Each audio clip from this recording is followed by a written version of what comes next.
E aí, povo lindo, bonito e maravilhoso, professor Vieira, olha, a gente vai resolver aquelas questões que eu deixei com vocês de modelos atômicos. Espero que vocês tenham acertado, que vocês tenham assimilado bem o conteúdo e lembrando, certo? Lembrando que sempre que Vieira colocar para vocês um exercício, vai ter uma aula explicativa com relação às questões. Beleza? Beleza? Vamos iniciar agora aqui a resolução do nosso TD sobre modelos atômicos. Primeira questão diz assim: diferentes modelos foram propostos ao longo da história para explicar o mundo invisível da matéria, ou seja, o mundo microscópico. A respeito desses modelos, é correto afirmar que a. O modelo atômico de Bohr propôs que o elétron em um átomo poderia ter certas energias específicas e cada uma dessas energias corresponde a uma órbita particular. Ao receber energia, um elétron poderia saltar para um nível menos energético. Tudo estava correto. O finalzinho aqui, ó, ele tentou confundir você. Nesse finalzinho aqui, ele simplesmente tentou confundir você. Quando ele recebe energia, é o chamado salto quântico, o elétron vai para uma camada mais energética. Portanto, aqui está o quê? Falso. Letra B. Modelo atômico de Dalton apresentava como característica do modelo atômico dos átomos com núcleo, núcleo, quem falou foi Rutherford. Tchau, Dalton. Letra C. O modelo atômico de Rutherford foi proposto a partir de determinação, leis ponderais foi Dalton. Tchau também a letra C. Letra D. O modelo atômico de Thomson sugeriu que os raios catódicos fossem constituídos por carga elétrica, para quem lembra aqui, negativa, elétrons, transportados por partículas de massa, natureza elétrica da matéria. Assim, Thomson propôs que os elétrons fossem partículas constituintes do átomo. Muito bem, para quem marcou correto, está aqui a letra D aqui. E só lembrando um detalhezinho aqui, quando ele propôs que o elétron fazia parte do átomo, ou seja, já deixou bem claro que o átomo passou a ser o quê? Divisível. Questão 2. De acordo com a teoria atômica de John Dalton, assinala a afirmativa correta. O átomo possui partículas com carga negativa. Minha gente, Dalton foi o modelo mais elementar que nós temos, ou seja, letra A está descartada. Letra B. No núcleo atômico existem partículas com carga nula, denominada nêutron. Isso aí está certo, só que não foi Dalton que chegou a essa conclusão, viu? Ele quer com relação a Dalton. Letra C. O átomo de elementos químicos diferentes possuíam diferentes massas e propriedades. No caso, seria o quê? A letra C. Ele achava que os átomos de um mesmo elemento químico tinham massas iguais. Ele não conhecia a historiazinha dos isótopos, portanto, letra correta seria a letra C. Na letra D ele fala o seguinte, o átomo é uma esfera sólida que possui partículas com carga negativa. Opa, falou em carga, tchau. Dois elétrons de um mesmo spin. Ele, coitado, ele nem conhecia elétron, imagina um spin, viu? Descartou total. Tchau. Então seria que letra C. E aí, questão 3, Universidade Federal da Paraíba. Cuidado para ele não curtir com sua cara nessa questão. Nessa questão aqui, meu povo, ele começa falando de um cara chamado Thomson, como você pode observar, ele começa com Thomson e a questão quer saber o que não pode ser atribuído ao modelo de quem? De Rutherford. Cuidado nessa contextualização aqui, toma cuidado, viu? Então aqui, ele quer saber o que não pode ser atribuído ao modelo atômico de Rutherford. Letra A, o átomo contém espaços vazios. Lógico, lembra aquelas partículas alfa do experimento que passavam livremente? Letra B, a maioria das partículas alfas provenientes da amostra de polônio atravessou a placa de ouro sem sofrer desvio, por conta de quem? Dos espaços vazios. Na letra C, ele fala o seguinte, o núcleo do átomo tem carga elétrica positiva. Corretíssimo. Na letra D, no centro do átomo existe um núcleo muito pequeno e denso, aquela regiãozinha que interceptou as partículas alfa.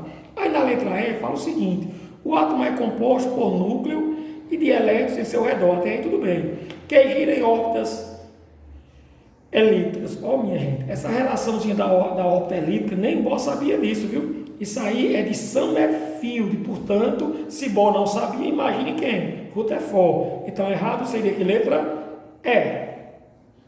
De posse dos seus conhecimentos, ele quer que você lembre dos conhecimentos de Dalton, Thomson e Rutherford e marque a afirmativa que não é correta, ou seja, falsa. Então veja aqui o seguinte, ó. De acordo com Dalton, os átomos são as menores partículas de um elemento e são os componentes básicos da matéria. Verdadeinha. Ele achava, não esquece que Dalton tinha o conceito que o átomo era o quê? Indivisível. Na letra B ele diz o seguinte, ó.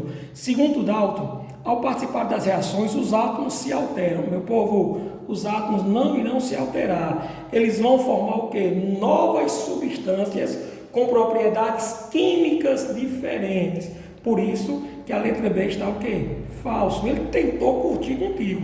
E o restante, como você pode observar, está tudo correto de acordo com os conceitos que eu te mostrei. Beleza? Essa questão 5 aí, ele quer que você lembre da relação que existe entre o modelo atômico de Thomson e o modelo atômico de Rutherford.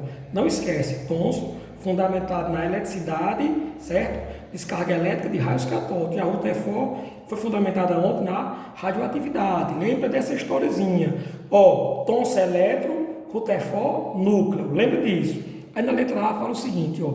As partículas subatômicas de carga elétricas opostas estão localizadas no núcleo do átomo, segundo Thomson. Ó, Thomson falou que os elétrons estavam dispostos numa região positiva e nada mais. Portanto, a afirmativa A está o quê? Errada. Na letra B, ele fala o seguinte, o modelo atômico de Thomson considera que o átomo é formado por elétrons que ocupam diferentes níveis de energia. Galera, nível de energia foi proposto pela primeira vez por um carazinho chamado quem? Bohr, que surgiu depois de Rutherford. Na letra C, ele fala o seguinte, o núcleo do átomo é denso, é positivo, com um tamanho muito menor do que o seu tamanho, que é o raio do seu tamanho, de acordo com Rutherford. Verdade, núcleo, região pequena, densa e positiva.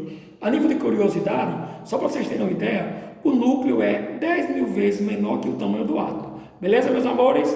Espero que tenham acertado mais uma. E aí, meu povo, ó, na visão desse cara aqui, o Summerfield do átomo galera, Summerfield veio depois de quem? De Bohr. Ele complementou o modelo atômico de Bohr, porque Bohr achava que a órbita que o elétron estava em movimento, certo? Em sua trajetória, era só circular. E, segundo Summerfield, tanto vai ser circular como quem? Elíptica.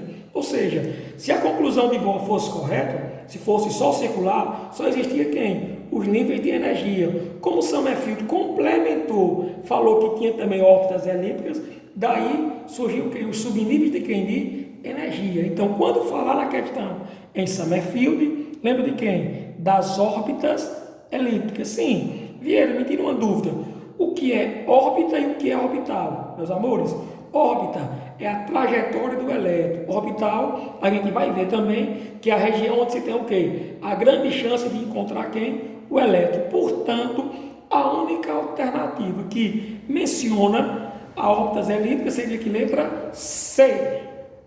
Opa, questão maravilhosa, questão somatória, questão joia, questão que realmente mostra quando o aluno está seguro no seu aprendizado. Beleza? Não está com dúvida, não marca. Marcou errada, perdeu a questão. Aí falou o seguinte, baseando em seus conhecimentos sobre a teoria atômica de Bohr, só Bohr, e mais nada. Vamos ver o que é correto? Na 01 fala o seguinte, segundo Bohr, a formação de arco-íris. Opa. Arco-íris, Bohr não mencionou. Bohr falou o seguinte, que para o elétron provocar, sofrer o salto quântico, ele deve absorver energia e quando ele retornar para a sua camada, ele libera a energia em forma de quem? De ondas eletromagnéticas. Portanto, 01 descarta. 2. A cor observada na explosão dos fogos de artifício. Corretíssimo. Eu até falei isso aí na aula. Aquela cor ali, aquela luminosidade são quem? Os elétrons voltando para suas camadas de origem. 04. A fotofosferência dos interruptores de luz doméstico. Isso é verdade. Quando o quarto você apaga a lâmpada e fica acesa aquele interruptor, aquela luz ali, nada mais é do que os elétrons voltando para suas camadas de origem, modelo atômico de Bohr. Luz emitida pela lâmpada de sódio, também correto. Emissão de luz é Bohr, beleza? Então, correto. É 0,2, 0,4 e 0,8. Somando tudo, você encontraria 14, tá legal? Segundo esses dois caras aí, o movimento quantizado de um elétron, de um estado de energia para o outro, é análogo ao movimento de uma bola de tênis, subindo os degraus, degrau em degrau. A bola pode estar em qualquer degrau e não entre eles. Essa analogia explica o modelo atômico proposto por quem? Galera, bonita, ó. O degrau que ele fala aí são os níveis de energia. Essa região que fica entre os degraus seria quem? Os subníveis. Os subníveis foi proposto por quem? Por Summerfield, quando ele falou que a órbita também poderia ser elíptica. Então, o que é que eu quero que vocês entendam?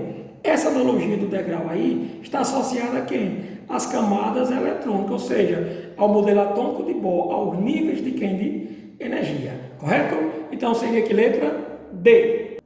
E aí, galera, espero que vocês tenham acertado praticamente todas. Sim, eu quero o feedback de vocês, viu? Manda no grupo do nono ano A ou B, ou manda no meu Instagram, Vieira_FCO, quantas questões vocês acertaram desse nosso primeiro TDzinho de resolução, beleza? Eu espero que vocês tenham todos bem, fica com Deus e beijo no coração, professor Vieira.